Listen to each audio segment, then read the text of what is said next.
The room reeked of sterilized metal, burnt flesh, and something older, older than steel, older than memory. Green light pulsed from the ribbed walls, casting shadows like skeletal fingers across the biolab. The sound of fluid dripping from a suspended body blended with distant hisses of machinery resetting. Aeon hung inside a containment pod, her body restrained by magnetic cuffs and conductive threads piercing into the base of her skull. Naked, bruised, marked by overlapping surgical scars and luminous neuroglyphs etched down her spine. She trembled, not from fear, but rage. She had no words left to scream. The pain came in waves, sharp, rhythmic, synchronized with the pulses of the neural interface. Each spike of current triggered something she didn't understand, flashes of memory, images that didn't belong to her. A forest of bones, the howling of creatures without mouths. A heartbeat that didn't beat inside her chest. Subject AY-71, the disembodied voice clicked through the intercom, flat and clinical. Cognitive interference remains high, foreign signal still present. Prepare for memory wipe cycle 4. Her eyes, sunken and silver-veined, snapped open. No, not again. Somewhere deep in the sublevels of the alien facility, something went wrong. A siren burst into existence, shrill and discordant. Lights turned red, systems shuddered, robotic arms detached mid-sequence. The lurch of gravity shift meant containment had been breached, not hers, but someone else's. She tilted her head sluggishly and saw it. Across the room, past the flickering field of her pod. A cylindrical chamber pulsed with unnatural light. Inside, suspended in opaque fluid, was ***, labeled X3 in red glyphs. The only specimen they feared more than her. It was not a creature. Not entirely. Spine vertebrae coiled like a serpent's nest. Exposed ribs curled around a heart still beating. No eyes, just sensory nodules that shimmered when something moved. And breath, it breathed without lungs. Its exhale fogged the reinforced glass with black condensation. Aeon stared at it, and for the first time it stared back. Not with eyes, but something deeper. A psychic ripple touched her mind, ancient and alien. "You are caged," the thought whispered, not in words but in emotion, soundless and raw. You feel it too. A tremor passed through her frame, not from the pod but from within. It wasn't just seeing her. It was asterisk reaching into her asterisk, mapping the shape of her pain like it recognized it. Outside, chaos thickened. Sparks burst overhead as security drones failed to initialize. A containment door exploded behind her, scattering shards of alloy glass. Guards screamed, one of them already pulled into a vent, torn in half. Aeon made her choice. She ripped her arms free, ignoring the tearing sound of her own tissue as the cables ripped loose. Blood ran from her temples like tears. Her body fell onto the cold steel floor, knees buckling. But she moved. She crawled toward the X3 chamber, slipping on her own blood and the pulsing gel now leaking from ruptured tanks. The pod seal was half broken. A final crack hissed as pressure failed, and the containment fluid splashed onto the floor. Thick and warm, X3 slumped forward. The thing was monstrous. Taller than her, boneless in some places, armored in others. Its claws dragged behind it, not raised, not attacking. Aeon stood, their faces, or the spaces where faces should be, met. Her breath hitched. She extended her hand, trembling, dripping red and starlight. It didn't strike her. Instead, it leaned in asterisk. Her fingers touched something not skin. Warm, vibrating, pulsing with too many heartbeats. And in that moment her mind shattered open. 1,000 images poured into her, planets burned in silence. A child behind a steel gate crying, a lab just like this, destroyed by another girl who failed to escape. A name whispered in her brain, one not spoken aloud for centuries. Rakai, the name of the nightmare beast, the name of the memory it carried. And in return it saw asterisk her asterisk, all of her, the orphan girl who remembered too much, the unwilling test subject who never gave up, the blood, the broken fingers, the screams in soundproof rooms. It saw and did not recoil. We are not weapons, it said without speaking. We are what remains when weapons forget their purpose. Aeon clenched her jaw. Her body arched backward, energy coursing up her spine, her implants overheating. A symphony of signals crossing boundaries, never meant to meet. Her scream didn't come from pain, but from release, as though a door inside her had burst open, and her mind was no longer hers alone. Alarms shattered into static, systems failed, lights imploded. Somewhere behind them, the fail-safe detonators blinked red, offline. And then the floor cracked beneath them. Aeon and the beast were no longer two. They moved as one, and the lab began to die, long before she had a name in the records of the lab. Before the experiments and the wires and the memories that weren't hers. She had been just a girl on Vierx 7, a mining colony turned black market outpost where humans were currency. And children like her didn't get names, they got numbers. Codes, tags nailed into the back of their necks. Aeon had once belonged to no one. Then she belonged to everyone. She was taken at 12. They said it was because she listened wrong, because she flinched before the other children did when something bad was about to happen, because when the dogs barked at shadows, she barked back, not out of fear but understanding.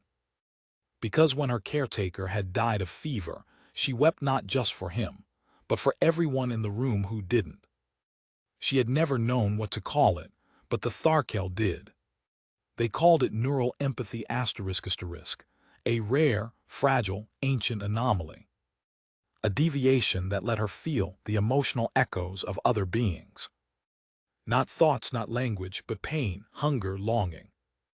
And so she was sold, not for labor but for study asterisk. She arrived at the biotechnic sanctum with chains on her wrists and an IV in her neck. The guards who dragged her down into the lower sublevels didn't speak to her. They didn't need to. She could feel their disdain dripping off them like sweat. Her first week in the lab, they starved her, not to see how she would react, but to test if other creatures in adjacent cells would mirror her pain. They did. By the end of the month, they'd hooked her into a network of overlapping consciousness, beasts and creatures, and synthetic minds spliced together through her own cortex. She was the relay, the amplifier, the bridge, and it broke her. But it didn't end her.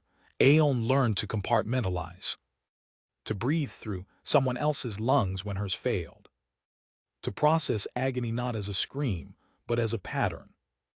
She learned how to borrow strength, how to anchor herself inside the fragments of memory the others left behind. And slowly she built something the lab never accounted for, resilience asterisk. She hated weapons. She refused to touch the guards' plasma whips, even when left unattended. Not out of fear, out of principle. She once watched a boy stab a scientist with a stolen shard.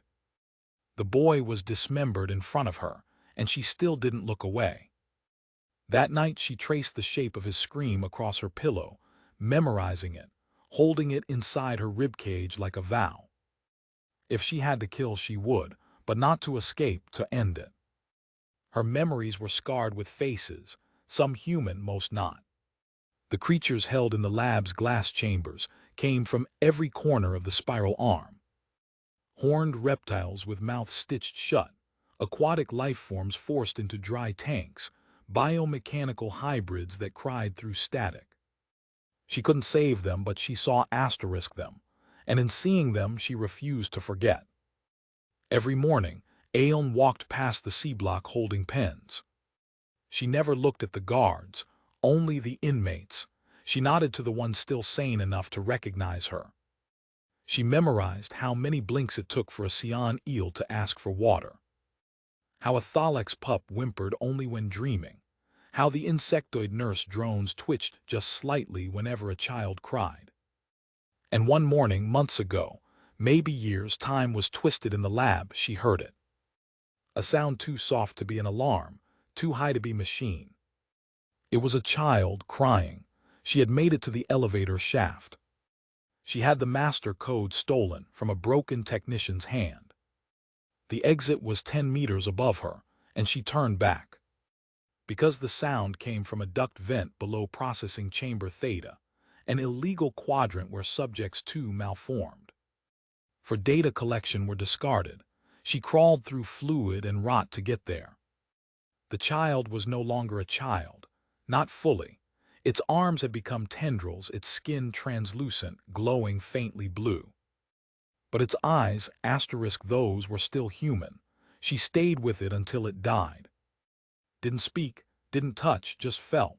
The lab punished her with 5 days in neural stasis, a waking coma where every fear she'd ever absorbed played on repeat in her mind. But they didn't kill her. She was too valuable. They never understood what she took from those moments. Purpose. At night, when her chamber lights dimmed and her body recharged, she whispered to herself, not out loud.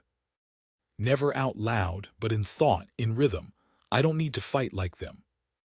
I need to remember for those who can't. The other subjects began to look at her differently. A shadow passing their door, a presence in their mind. A signal faint but constant, you are not alone. She couldn't broadcast words, she wasn't a telepath. But she could echo, and an echo, when amplified, becomes a roar. She kept a piece of wire hidden in her rib band, a souvenir from the first interface she ever broke. Sometimes she pressed it against her skin, just to feel pain. To make sure she still belonged to her own nerves. That the system hadn't rewritten her too completely. That she still had a name, Aeon. She had chosen it herself years ago. Not from a language she spoke, but from a dream she stole from another creature's dying brain. A lullaby, a whisper. It meant the one who remembers. And she did. She remembered everything. The sound of chains dragged across steel. The pulse of agony through infant nerves. The dead stare of a scientist adjusting a child's lungs like he was fixing a chair. But most of all, she remembered the silence, the kind that comes after too many screams. And she vowed she would be the last thing this place forgot. As she lay in her cold pod, days before the escape, she stared up into the void of the ceiling and whispered a thought so fragile it almost shattered her. If I die here, will anyone remember that something once lived beneath this stitched skin? No one answered. But somewhere, something stirred, something that had once been chained too. The lights had not stopped pulsing since the breach. Somewhere deep in the bones of the facility, the security AI was still choking on corrupted loops, flickering between threat assessment and diagnostic failure. Entire sectors were blind, doors unlocked themselves. Pressure systems misfired. It was the kind of chaos no plan accounted for except Aeon's. She moved through it like breath in a corpse. Beside her the creature X3 slithered, walked, pulsed, and crawled. Its form refused definition, a shifting mass of sinew and bone ridge, occasionally reshaping to accommodate narrow spaces or terrain. It did not speak, but it felt, and she felt it not through language, but through that shared nerve, some invisible, tangled thread now stitched between her brainstem and the beast's living core. At first she feared it would consume her, but instead it simply opened. Memories flooded her, not hers, ash raining over a crystalline jungle. Skies pierced by fire, the sound of chains around a throat that once sang. She felt claws scraping stone, not to climb, but to hold onto what remained of a dying species. Then darkness, captivity, centuries in sensory isolation broken only by pain. Aeon staggered forward, gasping. Rakai, she had decided to call it that. Pulling the name from the remnants of its fractured identity, paused. its breathing modulated in sync with hers. There was no command, no submission, only resonance. They were not allies. They were mirrors. Braille behind a ruptured gate, a figure emerged from the haze. Humanoid, not armed, yet not harmless. The long coat was familiar. So were the eyes, golden with vertical pupils. Tharkel. His name was Iskar. He had never called her by hers. He had been the one to bring her food after memory wipe sessions. The one who sometimes adjusted the neural dampeners so she could sleep. He was also the one who had overseen her implantation at age 15. A paradox with a face. He raised one hand, not in threat. In negotiation, you shouldn't have freed it. Aeon stopped. Her skin burned. Rakai's nerves coiled defensively. She didn't blink. Then why didn't you stop me? Iskar took a slow step forward, voice lower. Because I wasn't sure which prison needed breaking more. Yours or its. The words hung in the air like smoke from a dying fire. Aeon looked at him, gaze hollow but bright. You knew what they did to it. He nodded. I helped. Then don't speak to me like you regret it. He looked tired, ancient, as if guilt had crept into places even his alien anatomy couldn't purge. You don't understand what it is. That thing you're Rakai, it's not just some beast. It's a key, or a seed. If it leaves this facility, its memories will infect everything it touches. Flora, fauna, code, even as asterisk. Aeon tilted her head. And you think that's worse than what you did to it? He hesitated. Her voice sharpened. Your people stripped its mind, carved out pieces to build your interface tech, and then left it to rot in a vat like a broken organ. Don't talk to me about consequences. Iskar's eyes flickered. If you let it go, the world outside may not survive what it becomes. She stepped forward, blood drying on her hands. Maybe it's time the world remembers what it did asterisk to survive.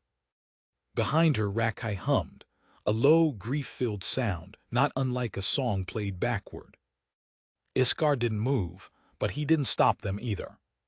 He turned his head slightly toward the ceiling, a gesture Aeon recognized. The lab's emergency relay channel. His voice could trigger the planetary lockdown, seal the exits, activate the vapor fields. But he stayed silent. Aeon's fingers tightened around the sliver of broken panel in her pocket. You going to call it in? She asked. He stared at her for a long second, then said quietly, not yet. Braille THEY moved fast after that. Through old ducts and bypass corridors she had memorized over years, some from blueprints stolen in glances, others from dreams shared by dying minds. The facility was designed like a circulatory system, organic tunnels grown from programmable matter, biometal pulsed like veins. And Aeon crawled through them like blood. Her left hand clutched a half-torn strip of polymer, coated in her own blood. A crude map, hand-drawn over time, soaked in layers of warning symbols and directional codes. It led to the central memory core, the heart of everything the lab ever knew, ever extracted. It also led to the only exit. The path narrowed. At one point she had to dislocate her shoulder to slip through. Rakai shifted into mist to pass beside her, reforming once the tunnel widened again. It hissed with static, the residue of suppressed thought trailing behind it. Aeon panted, resting for 3 seconds no more. Her implants flared with residual heat, her mind stretched thin by echoes. She pressed her back to the wall, heart sinking with the rhythmic pulse of Rakai's chest. And for a moment their thoughts crossed. Why didn't you leave me? It asked, not in words but in the ache of its breath. The tremble in its center. She answered the only way she knew how. She opened the memory of a child's voice crying in the vent, of herself turning back, of a promise she made when no one else could hear it. No one gets left in a cage if I can still breathe. The walls vibrated around them. Sirens rose again, this time louder, closer. Sector Zeta had activated its final protocol. Aeon stood, blood crusted on her cheek, hands shaking, and whispered to the dark, "Let them try to stop me." And Rakai whispered back, not with confidence, but with trust asterisk. They moved forward, into the belly of the machine, into the place where memory lived, and where it would finally be asterisk set free asterisk. The walls grew quieter as they approached the central data sanctum. Gone were the alarms, the hissing pipes, the collapsing ducts. Here, at the heart of the facility, there was only silence, the kind that pressed against the skull like a second skin. Lights flickered in slow pulses. The air was still. Almost reverent, Aeon stepped into the circular chamber, her body swaying from exhaustion, but her mind razor-sharp. Suspended at the center was the core, a translucent, spiraling obelisk grown from hybrid biocrystal and synthetic mesh. It glowed with the weight of centuries. This was the memory spine of the lab. Every experiment, every life reduced to a sequence of data strands. She felt the buzz of countless voices whispering beneath its surface. She hated it. Rakai hovered at the threshold, its form unstable.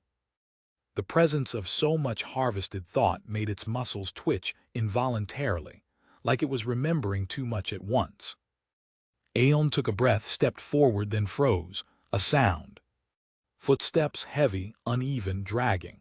From the far end of the chamber, a door hissed open, and something staggered in. It was once human. More precisely, it was once someone she knew asterisk. The figure lurched under flickering lights, half its face encased in grafted metal, one eye replaced with a rotating lens, and limbs reinforced with crude cybernetic plating. Tubes extended from its back into its spine, pumping greenish fluid that hissed with each breath. But the jaw was familiar, and the voice, broken, garbled, still hers. Aeon, she nearly collapsed. Kale, he had been 12 when they took him. They had been tested together, slept side by side on metal beds, whispered dreams into each other's ears to survive the loneliness. He had been funny, even in the worst moments. He had been asterisk hers asterisk. And now he was a machine meant to guard this place. "Kale, it's me," she whispered, stepping forward. The response was not a greeting, it was an attack. His body twitched violently, and he launched forward, metal limbs screeching against the floor. A plasma shard extended from his forearm, swinging at her throat. She barely dodged. Aeon asterisk error mismatch asterisk. She rolled. Struck the control panel with her shoulder to activate a shield field, but it was dead. Kale lunged again, his strength inhuman, driven by command lines buried beneath trauma. Rakai surged forward, prepared to strike. "No," Aeon screamed. "Don't kill him." Rakai hesitated, lowering its clawed limbs. Aeon ducked under another blow and ran to Kale's side. She didn't punch, she didn't strike. She reached. Her hand landed on his chest, just above where his heart should have been. There was metal, but beneath it something pulsed. She focused, not with her mind, with her asterisk empathy asterisk. She pushed her memories into him like breath into a drowned body. She gave him the feeling of cold nights in the lower cells, when they had hidden stale crackers stolen from the guard's desk. She gave him the sound of his laugh when the neural monitor failed, and they played catch with a discarded electrode. She gave him that one single moment, stupid, simple, but sacred. "Do you remember," she whispered, trembling, "the time we snuck into the cold pantry and stole that awful frozen biscuit?" Kale froze. His limbs shook. "Biscuit," he croaked. "It was blue." "Yes," Aeon whispered, pressing her forehead to his. "It was blue and hard as a rock. We chipped a tooth." Kale's eye flickered. The lens jittered, then retracted. A groan escaped his lips. "Cold biscuit." His arms dropped. Then his scream erupted, not of rage, but of asterisk realization. Pain came crashing back in waves. Every moment of torment, every false memory, every command forced into his spine. He gripped his head and fell to his knees. Aeon crawled to him. "I'm here," she said. "I'm here, I never left." But the green fluid surged again. The programming reasserted itself. His breath grew shallow. Rakai moved forward, expression unreadable. It looked at Aeon, then at Kale, then made its choice. Aeon turned just in time to see its arm plunge through Kale's chest. A clean strike, silent. Kale did not scream, he smiled. And whispered, "You remember me." Then he went still. Aeon collapsed beside him, blood soaking her legs. She didn't scream, she shattered asterisk. She had healed others. She had given memory back to the forgotten. She had pulled minds back from the abyss. But not this time. This time memory wasn't enough. She buried her face into Kale's unmoving shoulder and sobbed, not from pain alone, but from helplessness asterisk. Because she had asterisk felt asterisk him return, and she had still failed. Rakai stood watch unmoving. Aeon turned slowly. Her face streaked with tears, her hands shaking, she rose and walked toward the core. Braille at the console, she placed her hand into the neural slot. It burned. The interface recognized her implants instantly. Streams of data erupted around her. Names, files, test logs, failure reports, entire lives reduced to codes. She didn't stop to read. She opened the uplink. She triggered the download. To every device still connected, to every unshielded node in the system. She let the truth bleed. Images, screams, names, broken audio logs of children asking for their mothers. The footage of Kale's transformation, the dissection of creatures that could once compose music in light. She sent it all, then she looked at the console's root command. Purge memory spine, one button, one irreversible end. Aeon didn't hesitate. Her finger pressed down, the core turned red. Alarms ignited, the floor rumbled. Rakai looked at her. Their thoughts touched again. "You're ending it," it said without words. "No," Aeon thought back. "I'm letting the truth speak." Kale's body lay still beside her. Aeon reached down, closed his eye gently, then stood tall. Behind her, the core began to crack. Everything the lab had ever known would die with it. And she was ready to burn with it, if that meant no one else would ever be caged again. The command chamber was a cathedral of control, unlike the cold cruelty of the lab corridors. This space was almost reverent, walls lined with silver lattice. Pulses of blue light sinking like a heartbeat through the architecture. At its center stood the Overthrow asterisk, a spiraling helm embedded into a column of flesh and fiber optics.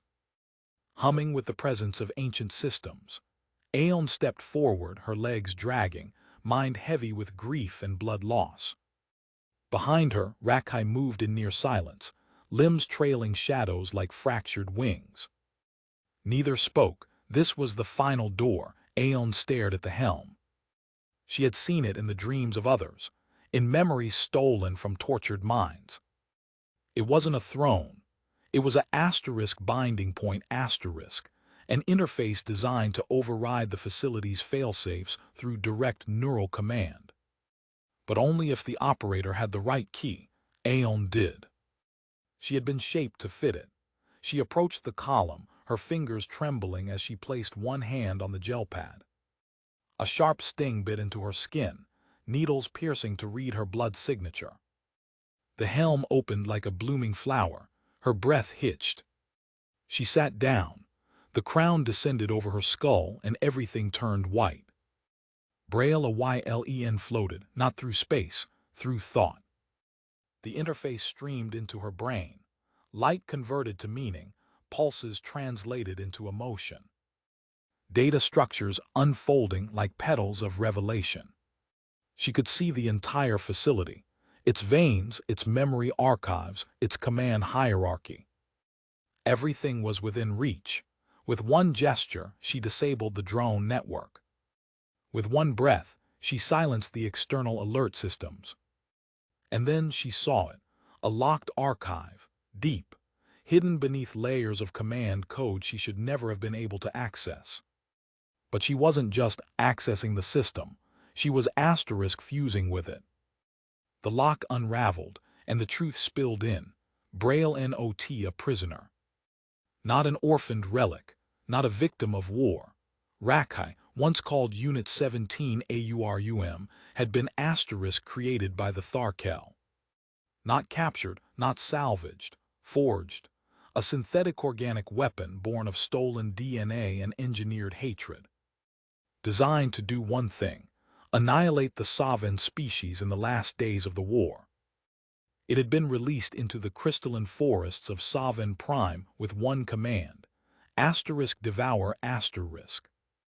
And it had obeyed. It killed without pause. It killed without memory. Entire cities, entire ecosystems, gone. And when its work was done, when the planet was silent, the Tharkel turned on it. Too dangerous to destroy, too unpredictable to reuse. So they erased asterisk its memory and locked it away, until now. Aeon's throat clenched. The neural thread connecting her to Rakai trembled. She felt its presence behind her, quiet, watching. Waiting, she turned her head. It didn't speak in thoughts. It simply opened its chest cavity, revealing the glowing nerve cage within, pulsing with faint blue embers. And then it asked, not with words but with asterisk feeling. If I'm not what you thought I was, if I'm not even real, if all I am is a shell filled with screams, will you still stand beside me? Aeon's breath caught. Her mind rebelled. The screams of the Savan, the ruins etched into Rakai's memory, the images now branded into her own skull, they howled inside her. What have I done? She had bonded with an asterisk mass murderer. She had trusted a weapon designed to erase entire species. She had fought for it, killed for it. But as the thoughts tore through her, another memory answered. Kale's smile, the child's cry from the duct, the moment Rakai had pulled back instead of striking. The way it had held its breath when she sobbed. Nothing born of programming had chosen asterisk those actions. They had been choices, painful, imperfect, human. She stood from the throne and turned to face it. You weren't born with mercy, she whispered, but you found it. Rakai's body pulsed, uncertain. She stepped forward slowly, gently placing a hand against the open cage of its chest. If I judged you by what you were made to do, then I'm no better than them.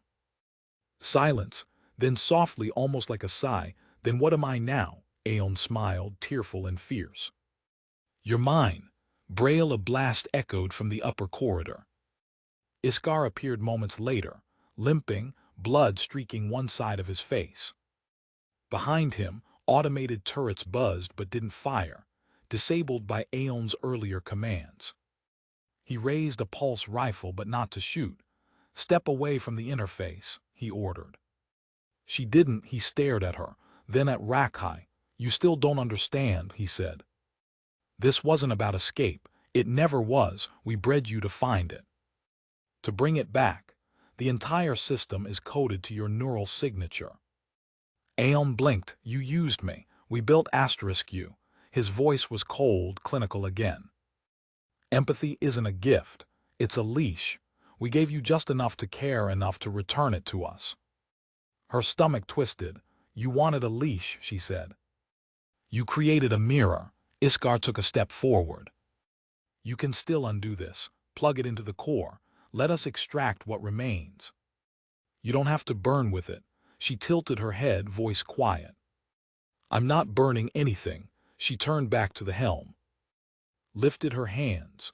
Opened the empathy interface. Not for herself, not for Rakai, not even for the Tharkel. But for everyone. All across the facility, cells lit up. The remaining test subjects, beasts, hybrids, broken children, suddenly felt it. Not a command, not a signal, but each other. Fear bled into hope. Pain faded into recognition. For the first time, the forgotten knew they were not alone. And they wept. Braille Iskar staggered back, the rifle falling from his hands. You don't even know what you've done." Aeon's voice was a whisper. I gave them back their names. A final command entered the system. Broadcast feel me, feel each other, then choose. Rakai stood behind her, glowing, alive, forgiven. Aeon turned one last time to Iskar, who now knelt on the floor, broken not by force, but by revelation. "You didn't raise me to lead it back here," she said. "You raised me to destroy what you built." Then she reached forward and pressed the final key. The entire station breathed. Every caged mind, every forgotten voice was now one. And it was beautiful. The fall of the sanctum wasn't marked by flames or collapse, nor by the sound of war. It died in silence. The resonance systems, once designed to suppress individuality and regulate neural obedience, had been inverted. Aeon's final broadcast, her shared emotional link, had undone the core programming from within. What followed was not an explosion, but an unraveling asterisk. The architecture began to hum, not with pain but with release. Steel softened. Circuits melted into neural fiber and faded like brittle leaves. Doors unhinged themselves without violence. Cryopods shattered not by force, but by the collective will of those who had once filled them. The station sighed and stopped. Aeon remembered the light. A bright pulse through her chest, the last touch from Rakai. Then nothing. Braille SHE woke up on cold soil. It wasn't the artificial gray mesh of the sanctum floors. This was ground, real, raw, and uneven. There was the faint scent of wet minerals, a sharp wind. And somewhere distant, the chirp of organic life. Her body ached. Her arms were scraped, her skin stitched with old wounds and new fractures. But she was breathing, she was alive. She turned her head and saw the crater. Where the lab once stood, now there was only a shallow depression, charred at the edges but not scorched. At its center lay a single small object, half buried in the soil. She crawled toward it, hands trembling. It was dark. Irregular, smooth on one side, jagged on the other. It pulsed faintly in the morning air like a living ember. A seed, no, not a seed, memory. Aeon cupped it gently. It felt warm, familiar. Rakai hadn't survived in body. But in some form, its essence, its soul, had imprinted itself into the world. A final gift, a living echo. She pressed it against her chest, and for the first time since everything ended, she wept. Not from pain, but because something that should have died in hatred had chosen to leave love behind. Braille THEY found her a few hours later, a caravan of exiles, scavengers, outcasts, and survivors who lived beyond the regulated zones of the galactic systems. No banners, no allegiance, just faces weathered by loss and years. They carried no weapons, only blankets and cautious eyes. One of them, a woman with burned scars and a lens implanted in her right eye, knelt beside Aeon without a word. She offered her water, then a hand. Aeon hesitated. Took it. They didn't ask her name. They didn't ask what she had done. They led her through the canyons, where the wind howled like ghosts, through a narrow pass, and into a valley where makeshift shelters had been built from salvage and memory. There were children, and music, and silence that didn't strangle. Braille night. As Aeon sat by the fire, someone joined her. An older woman hunched slightly, with hands that trembled not from age, but from healing. She sat beside Aeon without speaking, but Aeon felt it before she saw it. The neural rhythm, the shared thread. She turned slowly. The woman looked at her with eyes that carried 1,000 questions and no expectation. It was her mother, not as Aeon had last seen her, young, fierce, shouting as the guards dragged her away when Aeon was barely a child. But older, softer, and somehow still whole. "I thought you were dead," Aeon whispered. The woman touched her own chest. "They erased my name. But not my memories. Some of them stayed, hidden, waiting." Her voice cracked. They said I had no child, that I was a fabrication. Aeon reached for her hand, held it tightly. I never forgot you, she said. I never forgot me, her mother replied, and that was enough. Braille in the days that followed, no one spoke of the sanctum. Not because they didn't care, but because they understood asterisk. Pain didn't need to be dissected aloud. It lived in the spaces between words, in shared meals, in quiet touches. In the rebuilding of small, safe routines, Aeon didn't speak much. But she watched. She helped patch circuits into heaters. She taught one of the children how to adjust a voice modulator to mimic bird calls. She cleaned her hands of blood, not because it stained, but because she no longer needed it to remind her who she was. One evening a man sat beside her. He was new to the valley. Hadn't known her name. He looked at her with cautious curiosity. Someone told me you came from the fall, he said. From the place that burned without flame. She didn't answer. He nodded slowly, then asked gently, do you remember your real name? Aeon paused. The fire crackled between them. She thought of Kale, of the child in the duct, of Iskar's silence, of Rakkai's question, what am I now? And she answered. My name is Aeon. She looked at the sky, dark, starless, yet vast. And I remember the names of things that were never allowed to have one. Braille night, she planted the seed, right where the crater once breathed. She didn't expect it to grow, she only wanted it to rest. But the next morning a small pulse of light rose from the soil, barely visible, almost shy. And somewhere in her chest, something ancient and gentle stirred. Not as command, not as mission, but as memory, and for once that was enough. 10 years had passed. The hall was filled with light, soft and refracted through crystalline walls that shimmered with suspended particles of data. Representatives from 57 species sat in silence, scholars, historians, ethicists. And policy architects gathered at the Intergalactic Symposium on Synthetic Sentience and Memory Ethics. At the center stood an aging man, spine slightly curved, robes marked with the insignia of the Terran Remembrance Institute. His name was Dr. Eli Merck, once a mid-tier cognitive archivist, now a reluctant authority on what had become known across star systems as the Aeon Event Asterisk. He cleared his throat, not to command attention but to steady his voice. Most of you, he said, eyes sweeping the chamber, know the numbers. The facility's population density, the neural bandwidth resonance equations, the cross-species trauma index. A soft murmur of agreement rose.